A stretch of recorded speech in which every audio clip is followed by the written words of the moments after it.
Look, so let's go ahead and move on. Tina, you brought this up to me, and I've actually heard a lot of news about this. Brandon Ayuk, potential trade rumors. Apparently, he wants out of San Francisco. But is there any truth to this? Are they really going to potentially get rid of him? I don't know that he wants out per se, but they're not negotiating with him. They're not doing anything. They're not giving him what he wants. So it's creating so it all started because he was on a YouTube on a social media thing with Jaden Daniels, your new quarterback. And he was talking about how he felt he wasn't wanted in San Francisco anymore. Because he keeps getting told, oh, we need to take care of this guy, or we need to take care of this guy, or we need to do this. And so he just kind of feels like he's not important. Now, from what I've been reading, the people that know the San Francisco 49ers, they don't want to lose him. They do want to keep him. It's just going to be a question of, is he going to sit out? Are they still going to, because he's good through the year. Right. It's just, do they franchise tag him next year? Because he'd be in his 5th year option, so they can franchise tag him. But if he goes to the market, well, Nick, is that the problem? I mean, I've heard a lot of stuff about him and T. Higgins both wanting an exorbitant amount of money. So, I've T. heard Higgins, I think, signed 20. No, I thought they tagged him actually. Yeah, but I heard he wants a huge contract. But what my point about both of them is both of them came out this offseason saying that they wanted big money. We're unhappy. Justin Jefferson got that big money. Right. Nick, your boy Keenan Allen got money. All these wide receivers are getting money. So what I'm saying is, when it comes to T. Higgins and when it comes to our Brandon Ayuk, both of these guys are, at least in their minds, the next guy up on that ladder. Right. Even though he got tagged, that's not what he wanted. He wanted a contract, but correct, people weren't willing to meet him. And I think, and this is where I'm coming to you, Nick, is that where we're at here, where I've heard that San Francisco, if they're even going to entertain the idea, they want a first-round pick in return. So is he worth that? Is this in the works, or is this all a rumor? See, this is where it gets a little hairy, because that was is my question.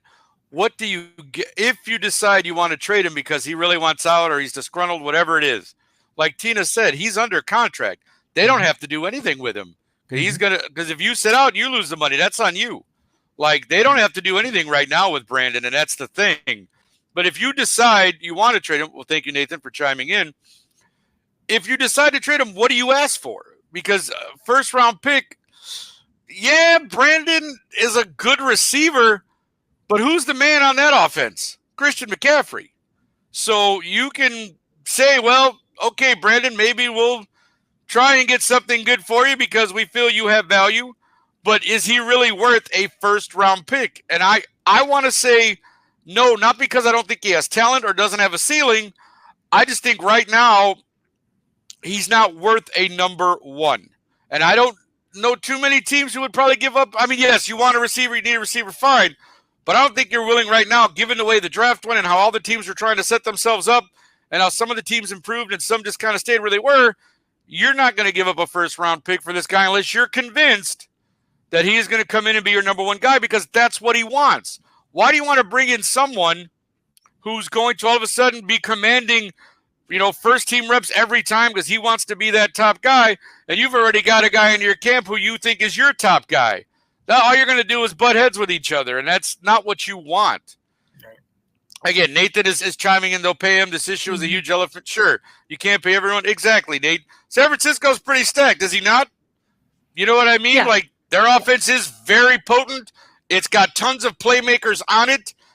You got George Kittle. You got, and Debo is there as well. I mean, again. I agree. I don't think San Francisco is going to trade him. But if it gets to the point where he becomes so disgruntled because he's been told again and again and again, hold it. We got to pay this guy. We got to pay this. We got to do this. We got to do that. He's going to get to the point where he's so disgruntled and they might cut him. And I will tell you, I'll take him in a second. I'd have my team give up that first-round draft pick next year. Okay. You think they would do that, though? I Right. think so. Really? Denver, Okay, a no, lot of really? people, a lot of people don't This guy had realize 75 plus catches, over 1,200 yards, almost 10 touchdowns. I just and the other thing, and I'm gonna and play that's in devil's the advocate. regular season. He Yeah, also had 9 touchdowns and almost 400 yards in the postseason.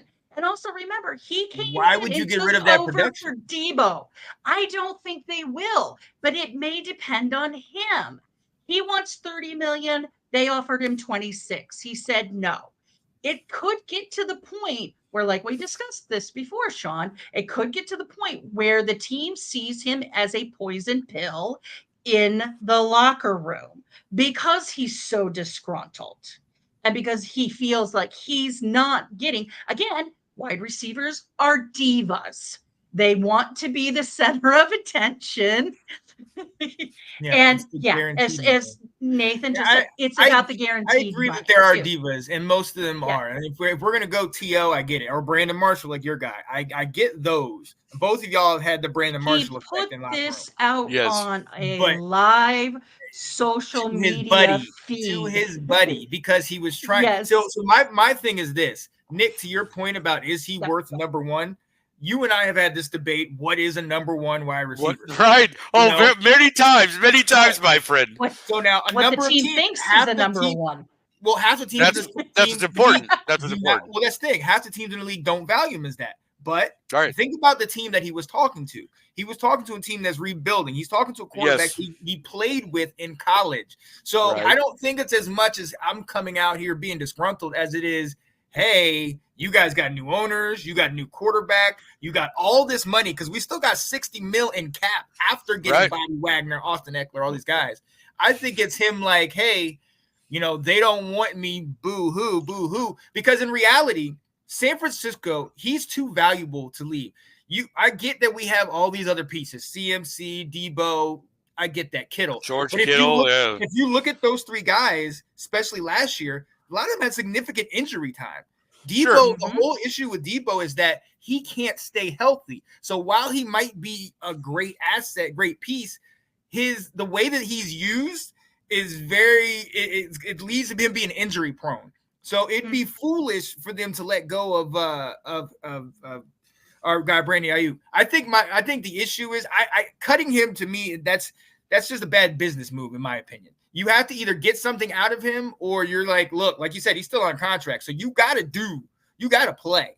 And him being at that point just because he was talking to the guy everybody, and this is for me as a Washington fan, everybody in the media that's talked about Brandon Ayuk has linked him to Washington because of Jaden Daniels. Sure. Before we even got Jaden Daniels, there was talk about Ayuk coming to Washington because we potentially were going to pair that up. So I think was more of, this is my buddy, and I'm just saying, they don't want me. And I know this is going to get back to them because he's worth every penny. Hey, I hope it works for him. Look, LeBron, JJ Redick, look where JJ Redick got hired. I think it worked for him. Why not, Brandon? Talk it up, maybe. Go back out there and talk to Jaden some more. Maybe Washington will trade for you or whatever. But that's the thing. Like you said, Tita just hit on something, though. A team that desperately needs a number one receiver might bite at that. Right. But again, most teams I didn't think would either. But Tita's like, I had a heartbeat. Well, yeah, poor Denver could use a number one receiver there, right? No, but I'm saying, that's the thing. We have our owners have the financial wherewithal to give him the guaranteed money he wants. You just structure it in such a way that it's back-ended and they can afford it. It's the Waltons. Tita's thought about this. That's all I'm saying is that Tita's thought about this very seriously. You can tell, right? They do. But you also got to think, what is it going to cost? And when I say what is it going to cost, I don't just mean financially. I mean locker room wise. Not even just locker room, but this guy you talked about, next year is his 5th year. So you pay him now, he's going to get a little bit something after that, depending on how he gets down. And then on top of that, it has to mesh. That's why I think he talked to Jaden Daniels and not the press. You know what I mean? And that's why I think it's been leaked as rumors, because if it gets out this way, there's a connection to that. And you got Adam Peters, who was their GM for all those years, and now who's our GM. There's San Francisco, Washington connections, and I think it's more towards that. With that being said, I don't think it's going to happen. I don't either. if San Francisco let him go, they're cutting their nose to spite their face. Because again, they're like you said, they're making another Super Bowl run. They have the pieces there to make it work. Oh, yeah, It's for sure. just it's so you don't want to mess with that chemistry in any way. Mm-hmm. But if he really was gonna toe the line, he wouldn't have talked about it at all. Good point. No, you know what? And that's a fair point. I think he's playing his hand. I think he knows. I think he's playing his hand, and I think he went through this with his management and PR people and said, "Look, well, like what can we do here? How can I get San Francisco to move? How do we move the dial?" Because he doesn't want to hold out. I don't think any of them want him to. And like I said, I don't think he's leaving San Francisco. I just think for once in their life, a team needs to look at this as a business decision, but more of a business decision, which is open the frickin' coffers and give him what he wants. Okay. Well, that's interesting that you said that, Tina, because the difference was $4 million. You said he wants 30 and they offered him 26. You really couldn't, I'm saying you really couldn't pony up the other 4 and just go, okay, Brandon, here you go. Yeah, but like what Nathan said earlier, it's about it's the guaranteed money. Right, it's guaranteed money, but that's where they're way off on, because he wants Justin Jefferson guaranteed kind of money, like 110 million. Yeah, no, so I get that, but really like 30 million. It's more going to be higher. No, but again, it's the amount of people they have to pay. And that's, I think, the big deal. Because like you said, they've been telling him, we're going to do it after this. We're going to do it after this. You got if in reality, especially after the recent success, you got to put him at least 4th on the totem pole. And that's Debo, CMC, and potentially Brock Purdy now. And I'm not even saying George Kittle, who technically by his years should be higher. So that's 5th now that he's got to get paid. And not to mention Trent Williams. Trent Williams is just as big as any of those guys. So he's got to get paid somewhere down the line. And it's not just let's give it to him now, because again, this thing's going to come back up in the next 2-3 years. Debo next year, CMC's coming up soon. So then we're going to start having to pay these guys. And it's like, do we put it on this guy or do we try to spread it out? And that's where you might lose him. But the thing, Brian, that's the thing too. Like, but for a guy like Brandon, who is talking the way that he is, again, he believes in himself, obviously. Okay. So when you start saying to him, well, we got to take care of this guy, and this guy. So what you're saying is I'm not the priority. So I'm down here on your list. So I'm going to try to make some noise and I'm going to try to advocate for myself because you're telling me that I'm not as important to you as these other guys are. Yeah. And I want what I think I deserve. So I'm going to go try and get it, or I'm at least going to go on my friend's podcast and talk some stuff up and see if I can make a little noise for myself, because you're basically telling me right now I have to sit on the side and wait until you take care of everybody else. I guess as a person, if I was in that situation, I might feel the same way he does. Just saying. And he's also kind of forcing them to make a decision on whether to franchise tag him now or not. Right. Because remember, if he gets franchise tagged, he gets the average of the top 5 receivers in the NFL. Okay. So which would put him up near Justin Jefferson numbers. So, I mean, we all know what the issue is in San Francisco. It is priority, and who are you saying is priority? But like what Nick said, it's good. If you get a guy like this who is good at what he does, and maybe he may not gel as well on another team or something, but you keep telling him you need to wait, he's going to say, nope, you know what? I remembered this is a business and I'm going to go somewhere else. Well, at the end of the day, we're all looking at this from our perspective, having our 9-to-5 jobs that don't make this much money. We'll never make this much money combined, so it doesn't matter. The option is really and have an injury at work that you lose your lifeline for the rest of your life. Well, right. So, and in reality, is the thing is, do you want to get paid or do you want to be on a Super Bowl caliber team? They've been in the NFC Championship the last 3 years, so it's either you want to get paid or you want to be on a championship team. Because if you want to get paid, you can go to a team that's a rebuilding that's going to pay you. But you might not be on a championship caliber team. You might be on a team that's rebuilding. And then you're looking at it from another perspective where, you might be 4th or 5th down the line, but look at those guys that are above you. These are all MVP candidates. Nate was talking about Trent Williams, who needs to be paid first. I mean, this guy is a literal rock. We talked about left tackle in this game. So there is a reason why he's where he is on the totem pole. And yeah, I mean, hey, in this day of individualism, it's like, yeah, if you get paid, get your money, get your bag.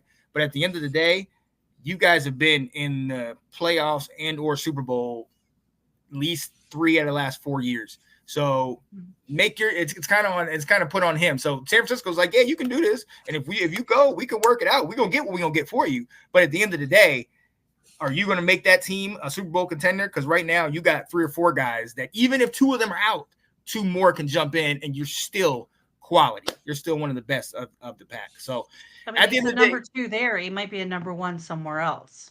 Yeah, but the thing is him being a number 2 there, and even think of it this way: you not only have Debo, but you also have CMC that requires a linebacker or a safety. Then you have George Kittle, who requires some coverage. So he's most of the time he's getting single coverage in San Francisco. If he comes elsewhere, he's going to get double coverage, and that's going to be a very, very, very different thing.